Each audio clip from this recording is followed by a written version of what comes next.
dude. Oh. Yeah, that guy, that Weasley guy that Bruce Wayne ended up saving.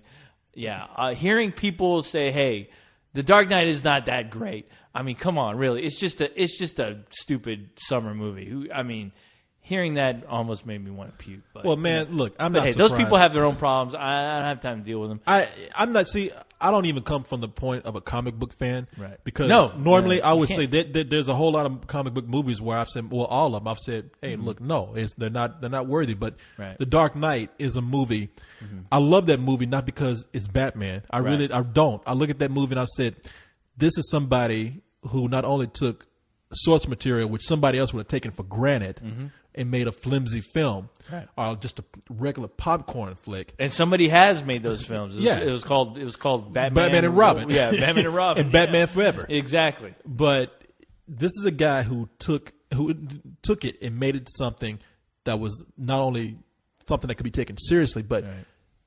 this could have been any movie. And the craftsmanship that he put into that film is Oscar worthy. It is awards worthy. It deserves accolades for that. It is a good story. The filmmaking that went into it is phenomenal. The direction that this guy took in this movie. I mean, let's not only take the technical side of it, because you look at the movie, technically it's incredible. I mean, the miniatures that they used to do things with, the stunts that they did, the CG work blending in with the cinematography. It's not only just that; it's the subtlety of the movie too. Oh, yeah. I mean, that script is a strong script. Yeah. I mean, it has plot holes. I know that. And I tell you what though. I mean, and whatever plot holes are, they're very few. I mean, you really have to nitpick, because I tell you, I saw the movie this past weekend at the IMAX. Oh, you did? I saw it at the IMAX, and it was a packed fucking house. I mean, that movie, every note it hit, and that movie flies by. Every note it hits well, and that movie flies by so goddamn quick for a 3-hour movie or however long it was. You don't even care. Yeah, and I don't know if the people, there are a lot of people there who still hadn't seen it until that night, but it was just as enthralling as seeing it for the first time. I mean, and I tell you what though, what I love about that movie is not so much. I mean, okay, I think it's the perfect cinematography, the perfect editing, as far as juggling all those storylines together. They do a masterful job with that. But yeah, they do. But the thing I admire most about the movie is the psychology of every character. Well, that's exactly what I was about to Yes. say. You took that, because I was going to move on to say that there's a lot of grand spectacle in that movie, but Right. there's a lot of subtlety. Oh yes. I mean, there's things that are said without a bit of dialogue, and you don't catch those things until you see that movie a second time. Sometimes, or maybe you do the first time around and you appreciate it. You're right. There's a lot that they could have done in this movie under the hands of a lesser director. They never would have tried to put those subtleties in there with characters. And I'm not even talking about with our main characters. I mean, it does happen with people like Bruce Wayne and Batman and Harvey Dent. I mean, but there's side characters in there. You can even say like Commissioner Gordon's wife. I mean, the shit she's going through. I mean, when she finds out, there's a scene when there's something going on. Characters are being swept away into danger, and we don't realize that yet. Right. However, if you pay attention, there are minor characters in this movie that you don't even you probably wouldn't give a shit about. Yeah, you wouldn't care. Yeah, you wouldn't think about it. But they give little facial hints and clues as to something is about to happen. Like the two cops. Yeah. Yes. And when you look at that and you think, that is a great storyteller that knows to do something as subtle as that. And the thing is, you have to see it again to really appreciate. I mean, that's what I love. Every time I watch that movie, I see something new that I never saw before. Every time, and that's just you're right. It's masterful storytelling. I definitely think anyone saying that this movie doesn't matter, it's just going to be another. No, it's wrong. I mean, I honestly see. As far as going to a film school, somebody showing this film to a class of film students, going, look at what this person did, even with the characters that were just, you can call them extras if you want. Yeah. Look at how important even their small roles were as far as developing and helping that story go through. as far as a beginning, middle, and end. And look how every scene, there is not a scene in this movie that ends awkward. Either they dissolve into or transcend or cut to another scene in a way that it adds to the beginning of that next scene. Right. It flows, I guess is where I'm looking for lack of a better word. It flows into another scene, which further tells a story, or it's a scene within itself, and it wraps up. And and by that definition, that scene is a story within itself. Right. A good example of that is when the Joker goes in to kill the mob boss, Michael J. White, the one that's threatened him. Yeah.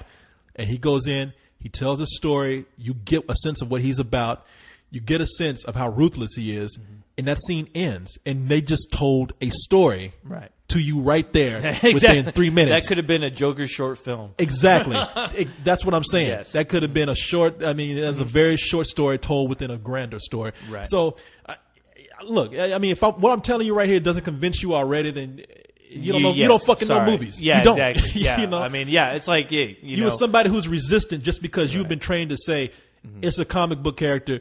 I have to close my mind off to that. Right. And I hate when people do that because, like I said, I'll be the first to tell you, a lot of comic book movies are full of shit and people make bigger deals out of them than they should. Yeah. But this right here, no, this is a great fucking movie. Yeah, it is. And that movie will stand the test of time. It'll stand the test of time as far as those people who the naysayers who say that doesn't deserve, that film will last longer than their gripes. But it's in the close, I'll finish my point here and I'll finish talking about this whole thing. But I want to tell you, like, there's scenes in this movie that matter that aren't even Batman scenes. No, and they close those scenes and they're beautiful scenes.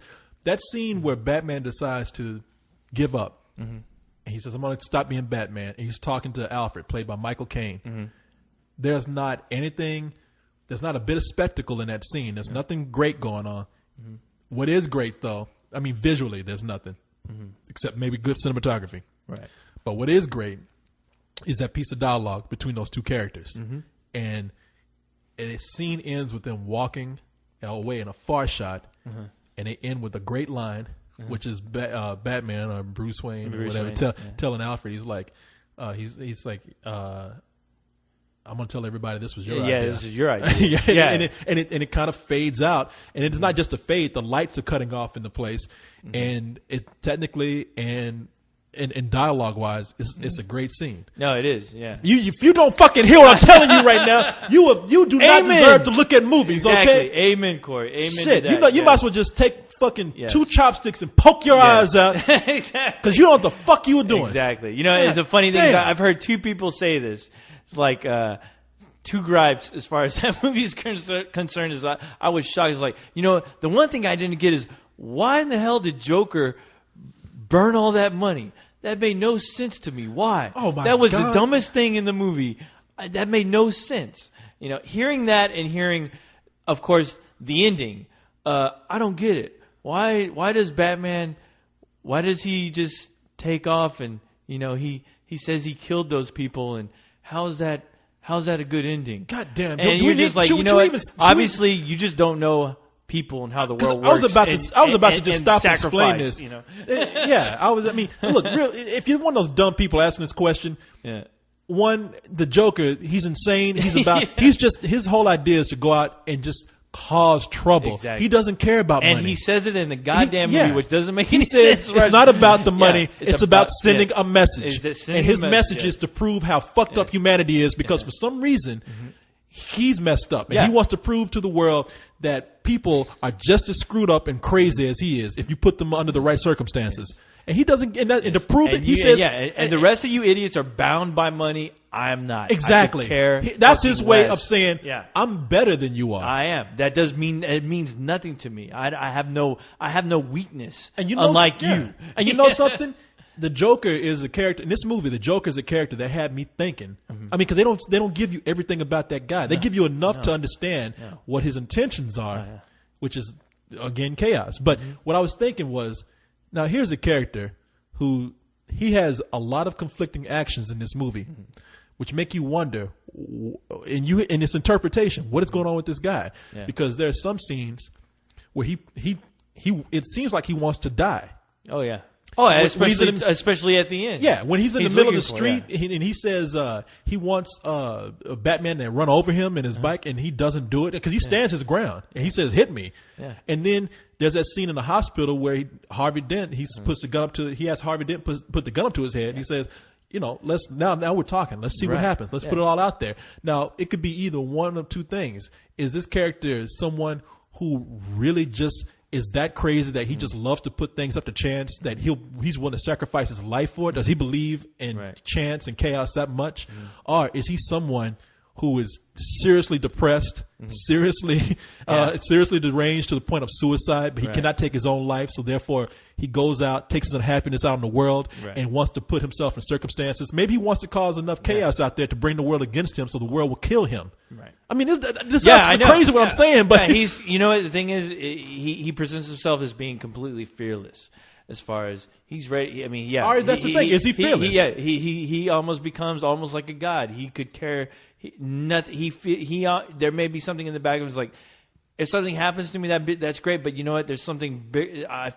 The character makes you feel like there's something bigger about him. Or is he just because the fact that maybe he's finally met his equal? Because I love, towards the end, he's like, I have a feeling that you and I will be doing this for a very long time, and which hearing that, it sums up.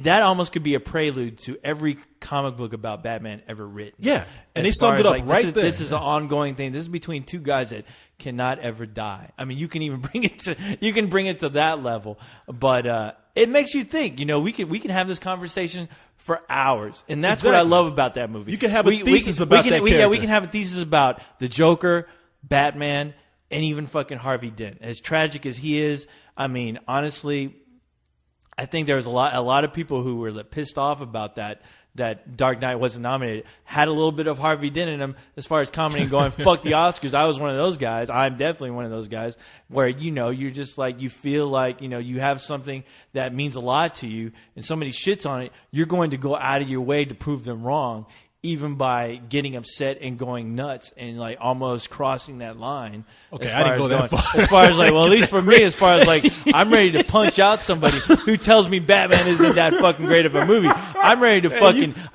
inflict pain on that motherfucker and hurt them. Where Batman would come to me and go, "What are you doing, cuz?" Am I going to have to go after you? Am I going to have to be the Batman to your Harvey Dent? You probably are. You can't give up, Corey. You can't give in. You can't show these people that you're as low as the Academy wants you to be. Yeah, I sound like a wrestler. And let me tell you something else, brother. I know. I'm going to take the Academy and I'm going to put it down on his head. I'm going to say, fuck you. And here we have Hulk Hogan giving us. No, yeah. Yes, exactly. See, Corey, I think I'm Harvey Dent. I think I may be Harvey Dent, but I really want to be Batman. No, you're no Batman. You're going to be the one who had noble intentions and you went crazy. No, I'd have to kill everybody. Yeah, exactly. I'm glad you have no legs. So the Joker chose me. Well, all right. All right. Enough of that. Yes. Well, hey, the movie will last long. If you feel like watching, I don't feel like watching the Oscars because you know what? I have to watch the Oscars. I know. And you know something? I feel bad. And we might be doing a live broadcast, so you might have to watch it too. So. I know. I feel like shit because I was about to go. You know what? I'm protesting that, and I will not fucking watch those fucking Oscars unless I want to be like Batman. Batman probably wouldn't give a shit. But let me tell you something, man. We're about to move on. I know we've been moving on for the last 20 minutes. I know. Let me tell you something here. You guys don't know. We're going to have the debate continues. the saga continues. Dark Knight wasn't that good. Let me tell you something, man. There's been so many years that I gave up on the Academy like 15 years ago, man. I mean, really, it's been so many movies that I said, I haven't seen the last time I saw it was the Titanic one. Yeah, man. Look, I only do it because I have to. I mean, I've been doing that other show for so many years. I had to watch the Academy Awards. If I really didn't have to, I don't think I would. I really don't. I mean, and